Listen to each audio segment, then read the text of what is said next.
Now for the EFD, Mr Farage. Well, the air is thick with denial in this chamber this morning. There's been a major political event that's happened since we last met. No one's mentioned it. Italy had an election, and 55% of the electorate voted for Eurosceptic political parties. Indeed, Mr Grillo's movement managed to get 26%. It's quite tough in European politics these days to tell who the comedians are. And what's absolutely clear is that Eurozone membership is completely incompatible with nation-state democracy. You can do what you like to take away the powers of national parliaments, but people will go on voting, and I think there's a trend developing right across Europe that Eurosceptic parties are going to get stronger and stronger. And there's complete denial about the Eurozone crisis. You'd think, listening to everybody this morning, that it's over. You know, Mr Barroso comes out with a technocratic speech that everything's fine and dandy. Mind you, far better than the unutterable drivel we had from Olli Rehn yesterday, which sent many members to sleep. But, you know, you're not facing up to the consequences for what you've done. Mr Verhofstadt talks about a lost generation in Spain. Mr Daul talks about youngsters struggling to be fed by their families in Greece. And all of that's true, but it's being caused by the euro. And that is what you're failing to recognise. The Eurozone has been a complete economic disaster. And the other thing that you're not ever going to face up to... Verhofstadt, trotzdem, Sie müssen sich... Mr Verhofstadt, please. It's okay. Okay.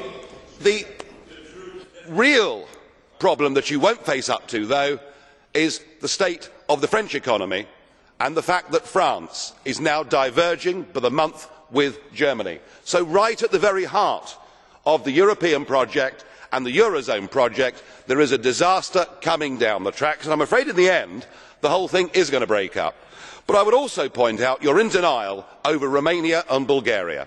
Those countries are racked with corruption and organised crime. They should never have been allowed to join the European Union. And I want to make it absolutely clear, we in UKIP do not believe it's right and fair to have total open borders from next year for unlimited numbers of people from those countries to come to Britain to work, but also, if they want, to claim benefits. And as the results in the recent Eastleigh by-election showed, the British electorate are increasingly saying that enough is enough. It's not just us. The mayor of Duisburg in Germany has now publicly said that the massive influx from Romania and Bulgaria is causing huge social problems. Ladies and gentlemen, we've got to face up to it. We should not be in political union with Romania and Bulgaria.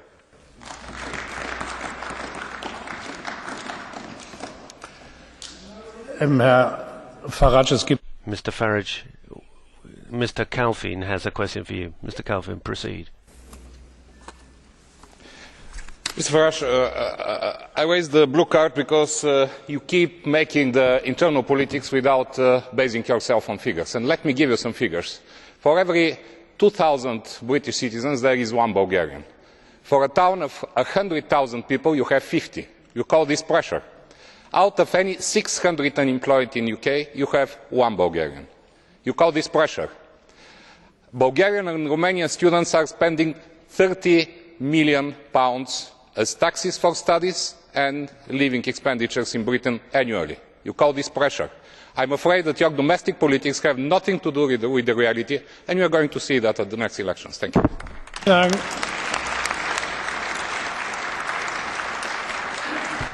Well, thank you. Let me give you some figures, not ones that I really feel comfortable talking about. They're so shocking. There are 68,000 Romanians living in Britain.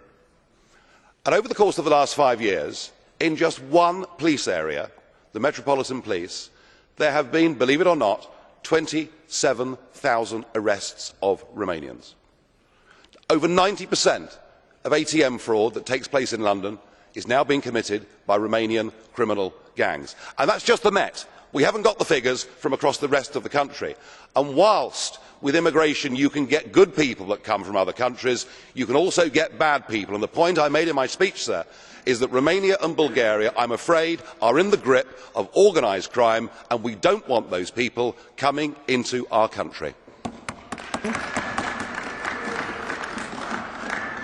Das Wort hat jetzt für die Vereinigte Linke